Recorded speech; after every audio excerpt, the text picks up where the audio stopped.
anchovies on pizza. I know more people who like pineapple on pizza than anchovies.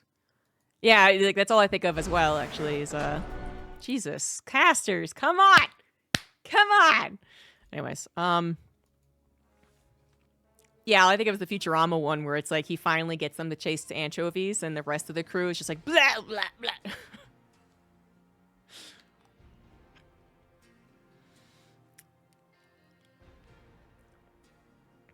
To be fair, I haven't actually tried anchovies on pizza. I might actually like it.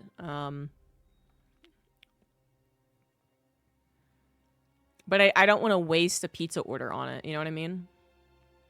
Because that's one thing about experimenting with food. It's like if you go to your favorite restaurant, you probably have your favorite dish. And it's your favorite restaurant, so maybe the other dishes are also very good, and you are kind of curious. But that means you don't order your favorite dish. And you're like... So I can't imagine myself ordering anchovy pizza.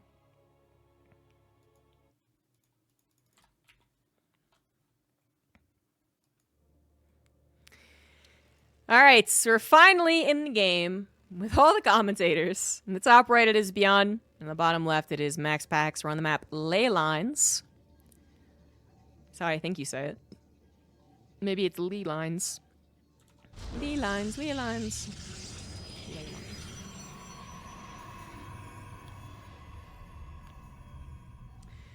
Imaginary lines that connect important places on Earth, such as prehistoric sites, monuments, and landmarks.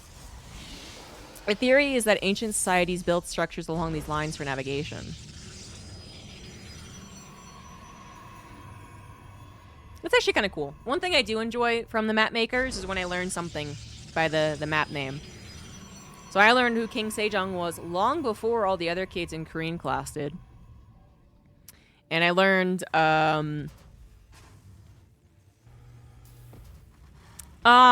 you know, some moons of Jupiter. But now I've forgotten what those names are, so that's really helpful. Daedalus. Ah! I learned who Daedalus was, because of Daedalus Point. So now I seem like I know anything about Greek mythology. So I think the ley lines are like, if I can think of an example, it's like when Stonehenge is on like one side of the world, but then there's like a kind of equivalent Stonehenge on the other side of the world. And you're like, wow, well they couldn't have possibly communicated to each other. Because you don't travel that far in, you know, prehistoric times. So how did this happen? I think that's what it is.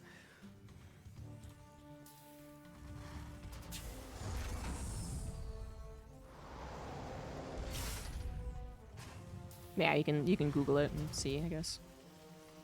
Alcyone, yeah, right. We never got a real confirmation on how to pronounce that.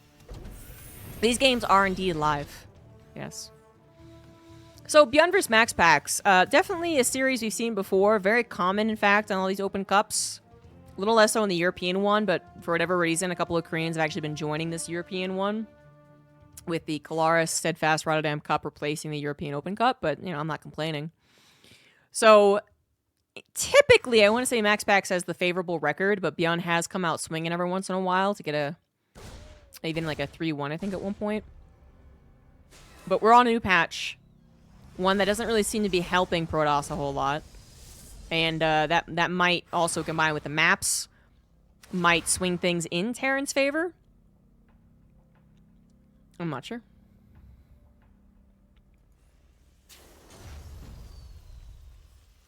Hello. Pronunciation is spot on. Yeah, we can never get confirmation on it, though. Anyways.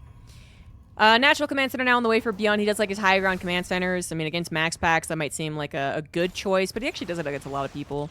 Cyclone comes out first, but I don't know, these Adepts don't seem phased. They really want to get the scout in. Clearly, Byun not trying to do any trickery with the command center placement. Adepts will confirm that it is, in fact, an expansion. Looks like there is the Reaper that came by.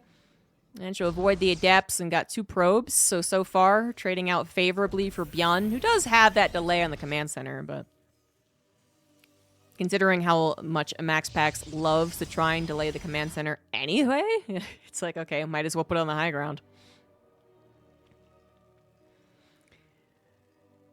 Maybe it was Alcyone we could see the pronunciation of, but there was another one that we... Because there was like one map in the last map pool where the pronunciation was on Google. And there was another map where it wasn't. And it was just everyone guessing. That's super important. 1-1-1 coming out for Byun, and he actually is pushing with it. Well, Jagannatha is actually a name, so there's like tons of examples of how to actually pronounce that. None that I could do credit to, of course, but... Anyway, Byun going for the actual push with the 1-1-1 against MaxPax. Might seem like a bold maneuver, but honestly... I could see how this might work out considering how early it is. In this case, it did not work out whatsoever in any way, shape, or form. MaxPax completely prepared for that. Jesus. Nice siege tank, though. It's going to get 2 shots, in fact. Dead center. Probably targeted as well. Nice little focus fire on the Cyclone in turn, however. And they both make some gaffes, basically. Forced errors right there. I actually really liked how MaxPax was totally prepared for that, man. So first of all, MaxPax did not go into Twilight Council. Did not go into 3 gates. Sorry, that's a better way to put it. He went to Twilight Council, but he didn't go into a 3 or 4 gate. Went Twilight Council into Robo, all of the 2 gateways. Did not take his 3rd as fast as really you could when you go 2 gateway. You can take a 3rd very, very, very fast off a 2 gateway. This was not it. Because it wasn't it meant that he had plenty of units, shield battery, plus a fully charged sentry to help out against the push. But the push is not done, apparently. MaxPax goes out on the map, prepared to do some scouting, finds the army already halfway across, loses a stalker in the process. And remember, this is without Byun having stim or combat shields, a significant delay on those important upgrades. But in exchange, he's got very fast, pretty terrifying attacks that would absolutely take advantage of an under-defended Protoss. So far, MaxPax really trying to walk the line between getting an appropriate economy and an appropriate number of army units against this type of style. I think so far he's doing a pretty admirable job. Because the Immortal alone is already like a really necessary thing here. Not that I don't think we really see Protoss not get that Immortal nowadays, but if he had been so greedy as to skip the Immortal once the first push was done, he'd be in way more trouble. He still is in some trouble. Tries to interrupt those reinforcements, but nice pick up there for Byun. Does force an unsiege that now MaxPax is eager to take advantage of. 1 force field for 1 tank, maybe a second one. There we go. Nicely done. Nice good use of those force fields. Very few units, but making the best of their capabilities. Steals the Liberator very well as well. And MaxPax, I mean, this is not easy, and you can see that he's actually still struggling in a lot of departments. He's not able to chase as much as he would like to punish these push-outs. But I would say a lot of other Protosses would have already been dead. They would have taken a faster 3rd, and would have lost the shield battery, possibly the pylon, delayed their 3rd even more so to the very first push. The second push would not have been scouted even halfway. They would have only scouted it when it was sieging up. Byun might have been able to fully successfully retreat. I think it could have gotten way, way, way worse if this wasn't MaxPax. I do assume that he overcharged his sentries to the first push, but I'm not sure. The 2 medevacs were trying to go for a drop, but MaxPax is on top of that. He does have another Colossus on the way, so he'll be a total of 3 very soon, and that's a pretty safe number. It is still 2 tanks, which will help out against the Colossus, but with charge also on the way, these tanks are going to start to lose their validity on the offense. They might just be used to just defend back at home. Stalkers somehow getting pulled apart from each other? I don't know, this guy seems like a goner. Playing some Kodo tag right there. Much more importantly, MaxPax needs to keep an eye on the rest of the army. Chasing down this army and trying to save a soccer is all well and good, but Byun's other army, the actual army being built up, needs to be a concern. MaxPax with 3 Colossus, a shield battery, and a decent number of which soon will be charge lots. Seems pretty confident in his ability to grab that 4th base, and he is definitely correct in that. Byun was not going to try and move out with this army while it was still building, with the 2 tanks needing to be placed correctly, blah, blah, blah. So he will not get any type of cheeky cancel on the 4th base. Templar Archives on the way for MaxPax. We got Byun now with a +1 attack, working on armor. Everyone's saturated on their 3 bases. And we are getting ourselves into the mid-game TvP. MaxPax finding himself ever so slightly behind on the economy, I think, for a while. Oh, nope, I was wrong about that. He's totally fine.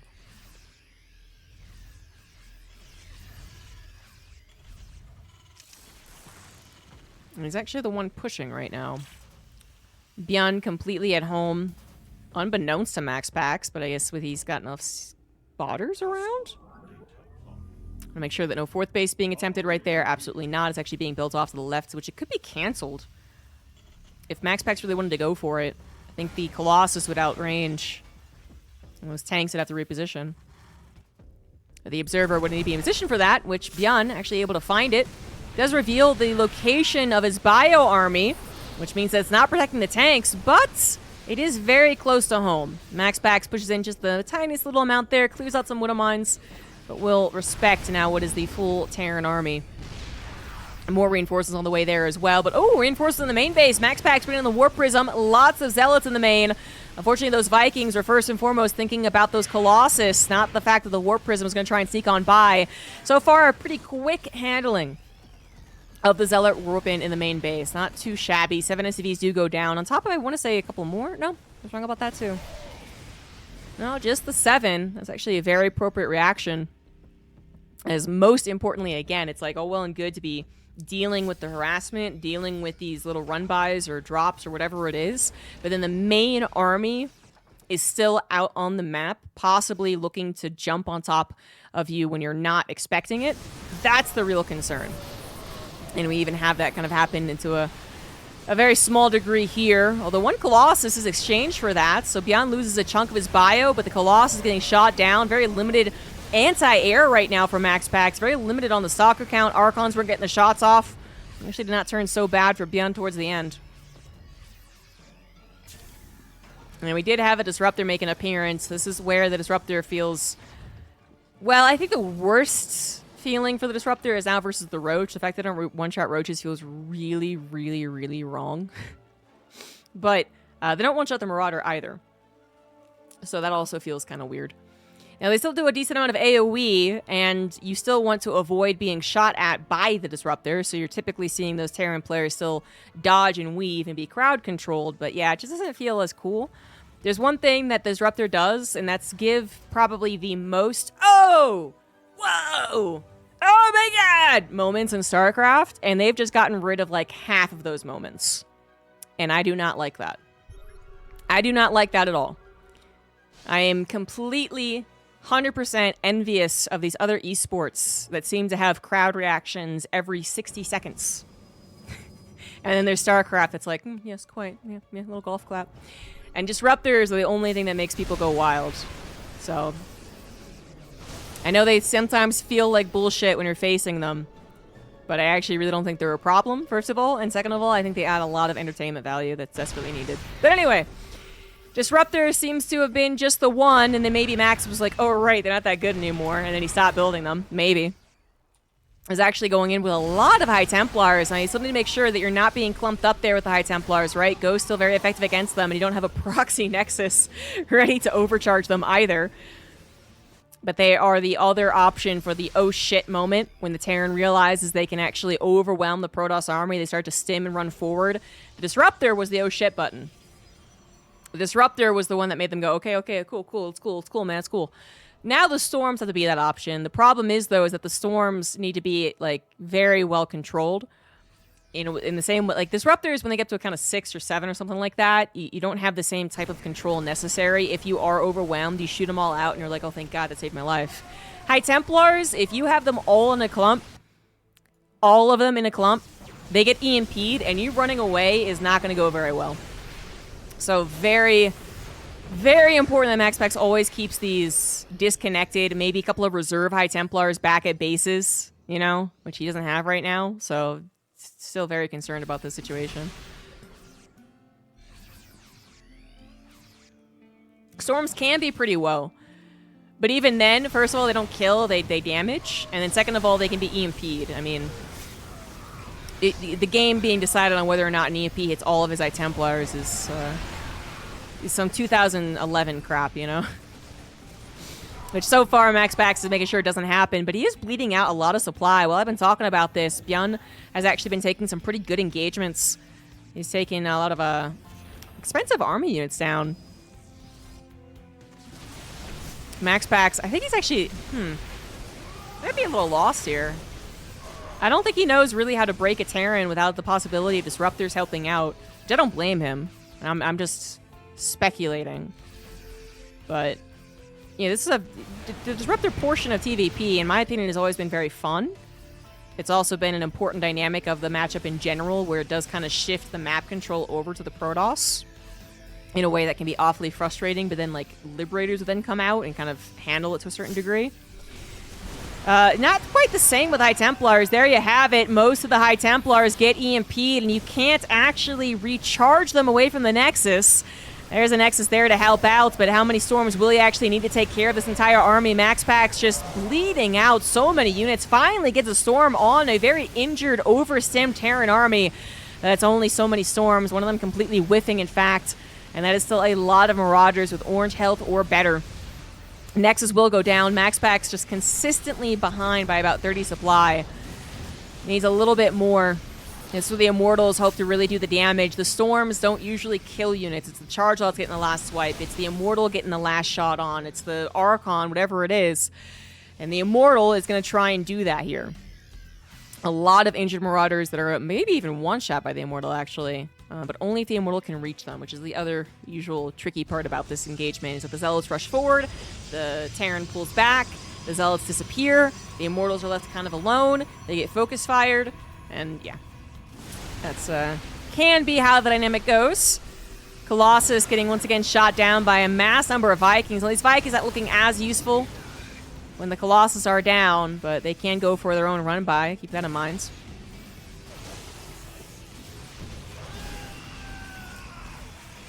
Still a very injured Terran army, and the Medivacs are almost out of juice once again, despite reinforcing with plenty of them. The Storms thus far have been keeping the Terran army at bay, not really making any headway, though. 3-2 for the Terran, 3-2 for the Protoss. Both players for getting their one upgrade for a while, but now the Terran will have an upgrade lead. Immortals also a little vulnerable to that EMP as well, which means there's kind of a double whammy unit here, the Ghost. That is a decent amount of Immortals, not gonna lie. Archon does get depleted. Immortals get all their shields wiped away. Shield battery is gonna help out a little bit. And it looks like Byun no longer confident in his army composition. The Ghosts, while their EMPs are very effective, aren't necessarily the main fighting units. The Marauder count had finally been diminished, now down to about 4 or 5. And the Medevac count was just consistently low on energy. So it's a good count, but they just don't have any energy. And the Stalkers are actually starting to really be impactful as well in these kind of smaller scale engagements. But Byun still holds on to that 30 supply lead, all of it in army, in fact. Also with the armor upgrade, he is now ahead 3-3-2 for the Terran as the Liberators start to join in. I forget the Liberator dynamic nowadays, but I'm going to check that after this game. We're in the midst of it, though. The Liberators do still do one thing, and that is siege. They will still zone out the Protoss army. Tanks have even come forward here from the beginning of this game, and they are going to help, absolutely. They're even going to take out some of the probes. The economy still going down here for MaxPax, despite having 84 workers. I'm not sure he's really mining that much. Both players not with a big bank, but MaxPax, he's about to lose 2 Nexus with this one single push. Whereas Byun could possibly expand, given a moment's breath here. He does have extra orbitals, but he is focused entirely on the push, feeling that he has a moment, wanting to make sure he does not get stormed unnecessarily, disrupted unnecessarily. It looks like MaxPax might have been hesitant to go into the disruptors, possibly because of the patch, but now is like, what else can I really do here? So he's back into building disruptors, which I think is better than nothing, obviously. Army supplies have gotten a lot closer in the last 30 seconds. MaxPax stopped trading out, but now he's going to go for the trigger pull. He's going to go for the direct fight, and that was not very pretty. At the end of it, their supplies end up kind of even. Oh my god, there's more Protoss on the backside. There it is, and the Disruptors not quite getting the perfect shot.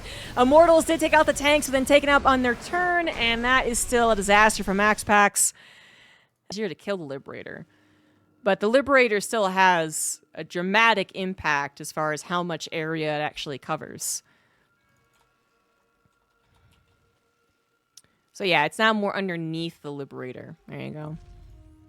Which I think is an important difference, and I can see how that could actually be a fair compromise. I'm not sure it's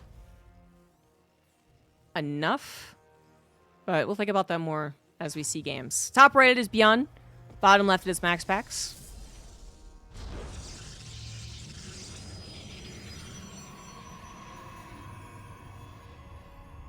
Yeah, I guess it is really, you know, it is quite important to get that phrasing down correct. This means that, you know, Stalkers don't have to move in as much to kill the Liberator. Thors don't have to move in as much to kill the Liberator. Although the Thors also changed, so I'm not sure about that. Hydras, right? Don't have to go as much. Or Queens, I guess. Not that you're using Queens against Defender mode. Or Advanced Ballistics Liberators.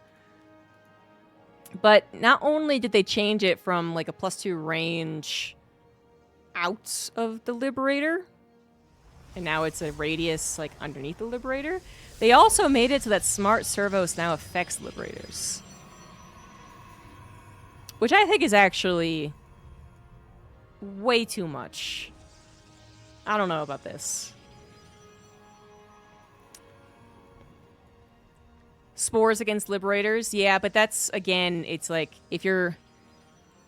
Well, I mean, maybe that is an important difference for a super, super late game, but, you know, because Advanced Ballistics is a super, super late game upgrade. But, you know, it could be helpful. I mean, that's definitely been an issue in some TVZs. But I don't know, it's still not as much of a nerf as I feel like it would need if you're going to give it Smart Servos. I don't know. IDK.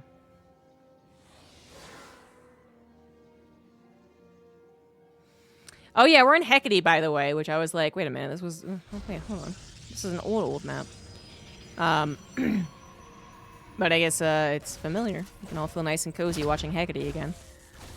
Probe is gonna go down!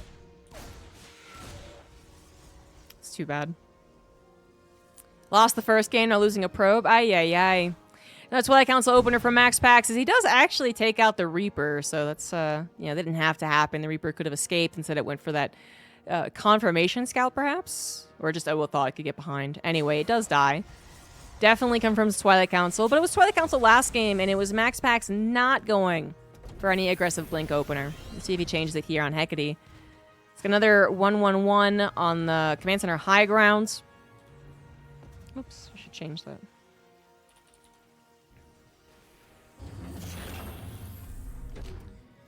But I really can't see Byun doing that same 1-1-1 push on this map.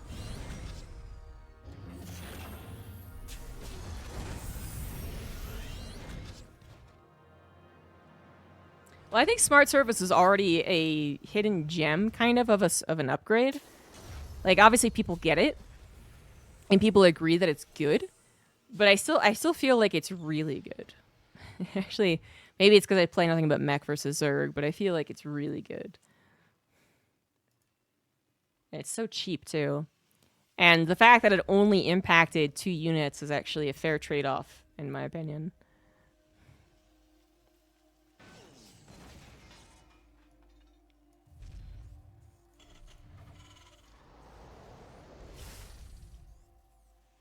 But anyways, we do have Byun going for a little bit of a push out.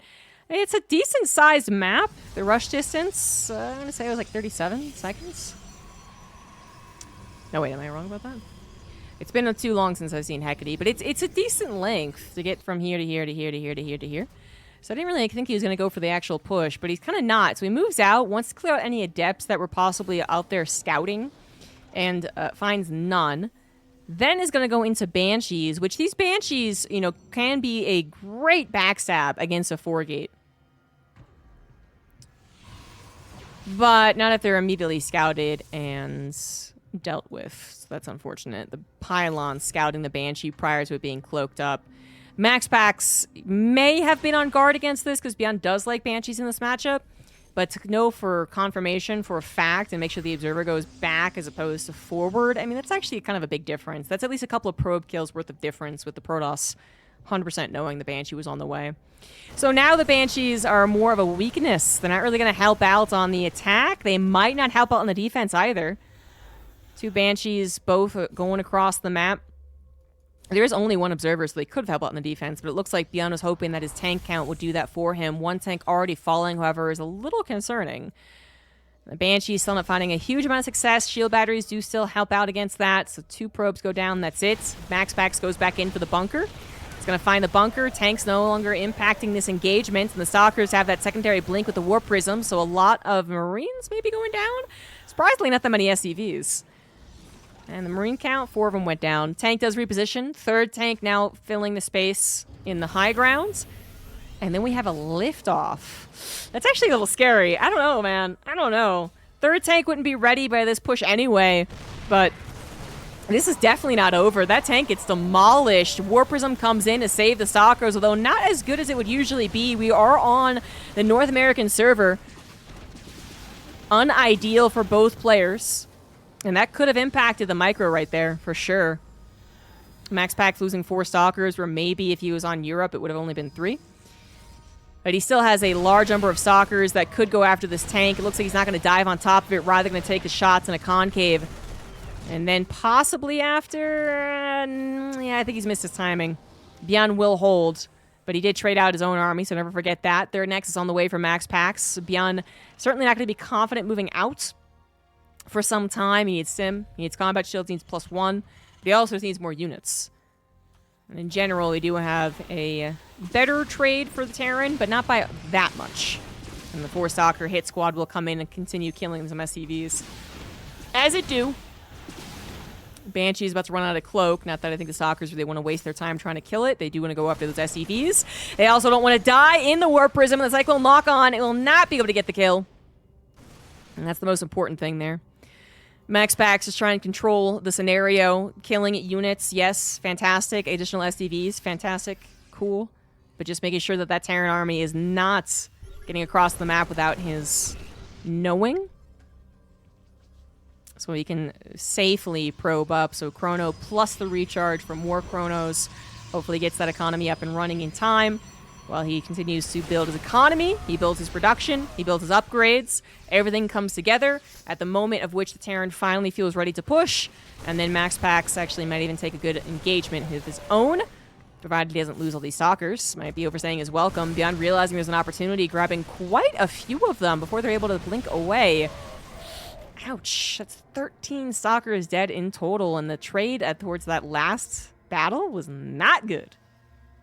That was not really it there for MaxPax. He was trying to get a bit of a distraction going in, but that was unsuccessful as well, beyond reinforcing just enough in the main base. Didn't grab the Warp Prism, which would have been the real great thing for a Terran player. Killing that Warp Prism feels amazing, but he's handling the harassment very, very well, and is hoping that this push can actually do some significant damage to the Protoss. The Zealot count has yet to grow, only now really getting into that army creation aspect of the build here for MaxPax. The Stalkers are supposed to buy a little bit more time, be able to be a little bit more of their own army. Now they're in desperate need of more Zealots. And here they come, Shield Battery ready, Immortal also ready. The Terran army not going to make itself up the ramp too easily. Not with the force fields coming down. It looks like the force fields will be just enough. Zealots on the backside also coming in for an actual engagement. Might not actually want to stick around too much longer. Byun is going to skedaddle. More Zealots are going to be on the way. The Immortal is going to start punching away on these Marauders, and Byun does choose a good time to run away, but unfortunately, with that Warp Prism still up and running, he now has to worry about being countered. MaxPax eager to try. Seems like he's recognized he won't quite get the engagement he was hoping for. The Marauders healed up. More reinforcements on the way for the Terran, and now he'll just use that Warp Prism for further harassment while he grabs Colossus and a 4th Nexus. And it was a little sketch towards the beginning, but just the nick of time once again. On the Zealot count plus that flank, it was really nice. I thought maybe the flank would have been, it looked like it could have been disjointed, but it really ended up being just the right amount. And now things have really evened up, but the Warp Prism still being alive is the true bother here. Speaking from a Terran perspective, that's just some bullshit, right? Just kidding. I'm just kidding. No, it's totally fair. And, you know, MaxPax is pretty much the most insistent Warp Prism user. Good recall, as the Vikings would have chased that down. Zealots don't overly commit to the natural. MaxPax should be pretty happy with the fact that that 3rd is still a non-orbital.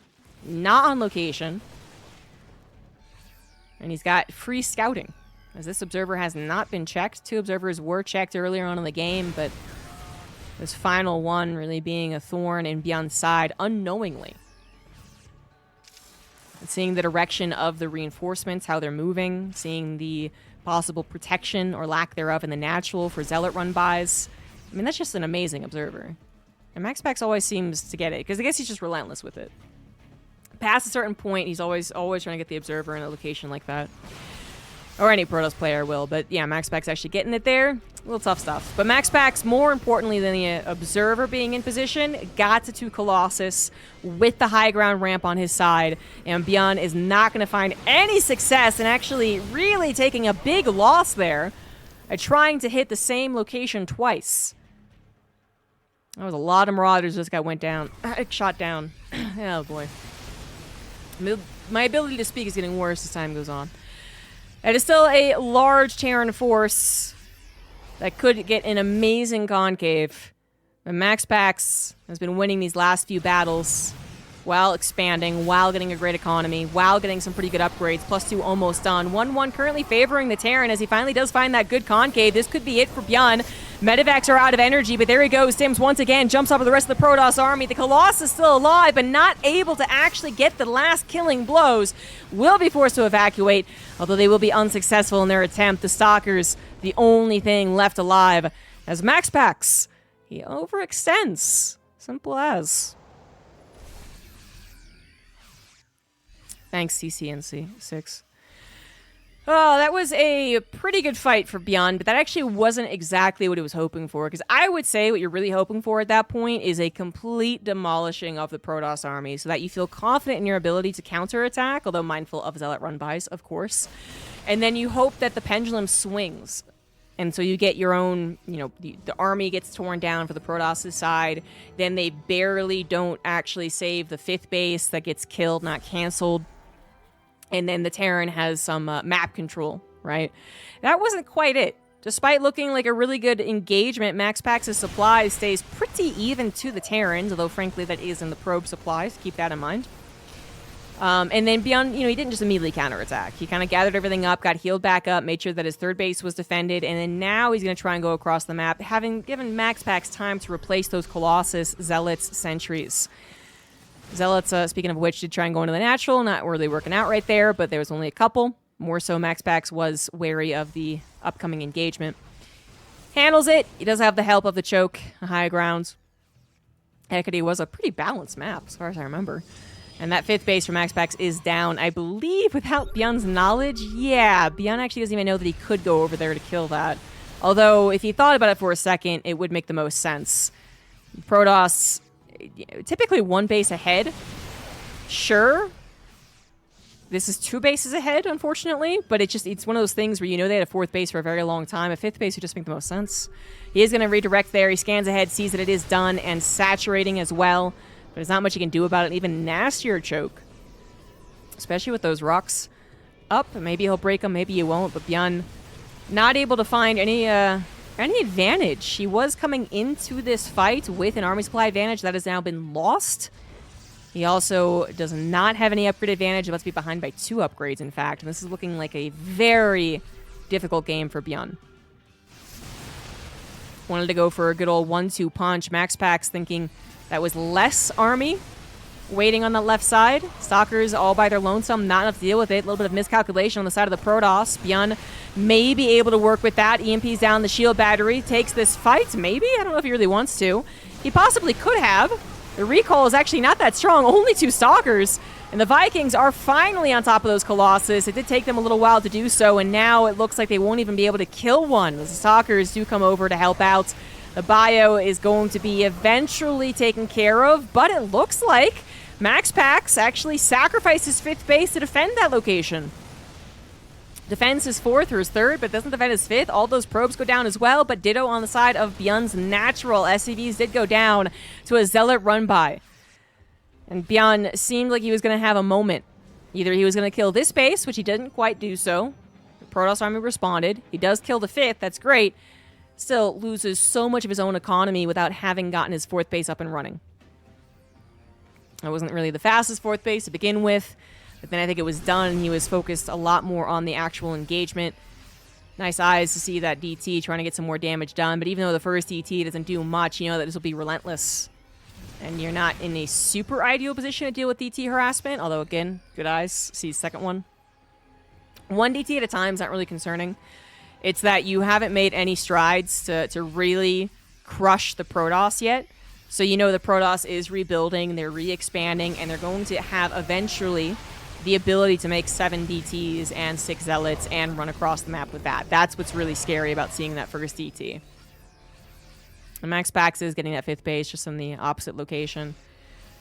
Byun, at the very least, will have his 4th protected with the missile turret there. Again, you need that big DT squad to actually kill that planetary. So that's some good news. Also, kind of a free Colossus, although not being target fire, there finally it gets taken down. Okay, yeah, I know this is actually a complete stomp. GG. GG. Byun did not realize the army was going to be there. Even though he ended up taking the fight, I don't think he actually wanted to, and he saw how badly that went. That's more that they can regen as well. Somehow they made a map with the slow... the slow speed on, I guess. I don't know.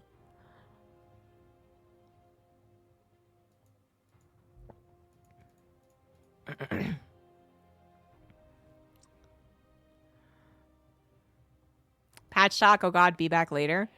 How in the world am I supposed to cast games on a PTR without explaining what the patch changes are? I recognize some people might be really done with like patch arguments, but I feel like me just stating facts is kind of like par for the course of casting the patch tournament. Am I wrong? Am I doing something wrong here?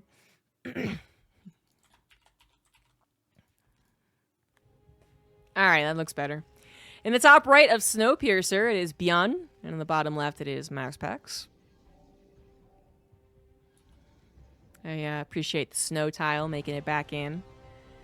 Get a little Reaper hop up. We got no Overlord Pervert Pillar. 3 base. Actually, this 3rd base does not look particularly easy to take, right? Natural. I'll walk all the way over to the 3rd. The entries into the 3rd are far... Well, I don't... Closer is not the right word, but... 2 entries kind of close together, so you can split push up the ramp.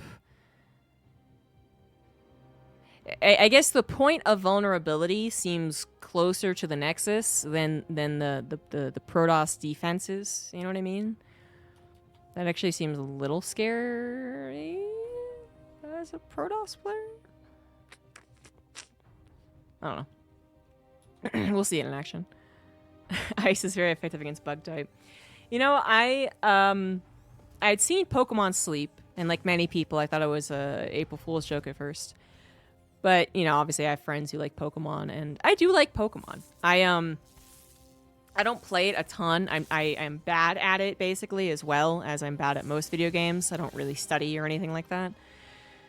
But I like it. I think they're cute. And, so I tried Pokemon Sleep, the app, but I felt just weird during the entire process. Like, the fact that it wants to listen to me sleep makes it really weird. I don't... Makes me feel weird. And the problem is that I never remember to put the damn thing on. And the joy of playing Pokemon is always getting new Pokemon. And if you don't remember to press, like, I'm going to sleep, then you can't get new Pokemon. Even if you then later log your sleep entry. So I'm like... So another chore for me to go to sleep. That's like the opposite of what you know, like doctors and studies are saying you should do.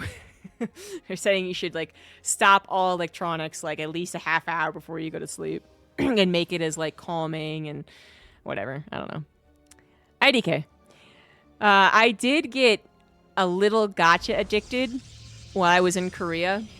For those of you who don't know, it's actually surprising I'm not a super bad gambler because I think I easily could have that problem. But I love gacha games. If I could buy something that I want specifically, or buy something that is randomized, and I may or may not get the thing that I want, I will go for the latter almost every single time. I'm not kidding. So, there's a convenience store that had a thing with Pokemon, so you bought like a baked good and you got a Pokemon sticker, but you didn't know what the Pokemon sticker was. I bought so many baked goods, it was a little embarrassing. But anyway, we got some early game action. Reaper Hellion tangoing with an Adept. This last Adept is in for a World of Hurts, and it already used its Shade. Yeah, so it does it what it could and just kills the last unit that was injured, so it's about as best as you could hope for. MaxPax, you know, that's the kind of playing with fire when you go for the early aggression with the Adepts. If they are going for a factory expands, multiple early game units, then you are in some trouble. As you can see here, you know, the Protoss is high quality, low quantity. And in the case of this particular opening, Byun was able to win out with quantity, quantity, quantity. Fortunately, MaxPax was able to get a wall up to stop them from entering into the natural, then start tearing down the probes. He also was eventually going to be able to warp in, right, and does take care of things before his economy gets hit. But for the Terran, trading out those early game units, kind of feels good. You know, maybe the resource loss actually starts to favor the Protoss with this last Reaper being killed and costing gas, but I guess the one thing is that the Reaper technically didn't get a scout. I got enough of a scout, let's be real. Yeah, I got enough of one. It's fine. So the Reaper sees that it is a Twilight Council opener. The robo timing would be way quicker if it was a robo opener. Sees 2 gateways on the front, 1 gateway in the main, and that's really all you can usually ask for. I guess it really would be the best possible outcome would be trading those Reapers and Hellions out for the army units, for a couple of more probes, and for a full scout. Everything scouted, but that's a lot to ask. As it is, Byun knows that it's very, very likely he is going to be under pressure, because whether it's 3-gate or 4-gate, MaxPax always makes a Warp Prism and always tries a little bit of pressure before deciding, yes, no, I'm going to back away. Wait a minute. Oh, the Banshee's already here. Hello. So I did notice the Banshee being produced, didn't realize it already made its way across the map, and MaxPax, despite being so prepared for this in the last game, was actually ill-prepared this time around, and all it took really was that lack of pylon scouting the Banshee. You know, his Stalkers were around-ish, the Observer was popping out, but the fact that everything came as the Banshee arrived in the main makes that difference for probes to go down. Now, that's not technically enough for 2 Banshees and Cloak, but we'll see if the second Banshee can do anything more in the future. Yeah, I did do a little miss micro, didn't I? 6 probes probably would have been very good, actually. 4, I like to say 8 probes for 2 Banshees and Cloak, but yeah. Looks like more Stalkers being reinforced means that MaxPax sees an opportunity, although not in the main base, I would say. There are 3 tanks already. 4th on the way. The Stalker attack will certainly not end the game, but I guess this is a very large main. I'm getting some like Polar Night flashbacks, and not just because it's a frosty map. But there's a lot of room in the main, so although the tanks are covering everything important correctly, I guess there's almost no reason not to just be a bother in the main. As long as you can be a bother while macroing well. And that's usually the conundrum for us plebeians, is macroing well. 2 more probes will bite the dust, a sentry possibly as well, and that is a pretty good Banshee opener. We can now say for a fact this has been worth it, especially as Byun has taken no damage to the gateway pressure. He will even save a Banshee for later use, which is certainly good. Byun looking to be in a pretty fine position. The MaxPax, he was focusing a lot on producing those probes while this amount of aggression showed itself. Didn't actually find much, so he was up a decent amount of probes. And as such, still up by 13, actually. Woof! Yeah, it actually means the Banshees really needed to do that damage, didn't they? Wow. Wow. 15 probes, even after all that. That might be the recharge at work. I'm not sure. Again, it's very difficult to catch when it's actually being used. I mean, it was used right there, and it was literally half a second. I would actually say the more telling thing about the recharge is that it's not a chrono and not a recall effect. You know what I mean? Like, it's just like you don't see the other spell effects. So you're like, well, the energy's depleted. I guess I went on some energy unit somewhere. I know it seems like a really stupid thing to complain about, but it actually is kind of worth complaining about, in my opinion. So much of why people don't give RTS the credit it deserves is that a lot of things that make RTS beautiful are not visually appealing. So, you know, the most boring PvP in the world can actually be incredibly interesting if you have the right commentator detailing every single step of the changes, of the differences. But on the surface, it can just look like everyone waited till they had 9 stalkers and then push into each other. Ooh, it was fun. And recharge actually, I think, is one of those issues where it's going to be, like, actually really important, but really difficult to call out and really difficult to notice. Anyway. Observer does get taken out, but like I was saying last game, MaxPax is usually pretty good about making sure the Observer is on this reinforcement point, seeing how the Terran is moving. But ooh, okay, well, the Observer didn't catch this, did it? At least not fast enough. Although the punish was good. One medevac does get taken down, 10 SCVs go down to the Warp Prism harassment, and all in all, this 30 seconds is actually very good for MaxPax. It doesn't have a recall for the Warp Prism, apparently, so that's a little sucky, but I think it did enough damage. We got one Colossus already on the field. Second one's going to be out before this push can make its way across the map. And so MaxPax probably okay. He does not see the army coming, though, and that's a little unusual. These stalkers on the lookout for the army do find it. It is very, very intimidating when those tanks are sieged up. Even without the tanks sieged, that's a lot of marauders. 1-1 to just 1 as well. So MaxPax needs to handle this very carefully.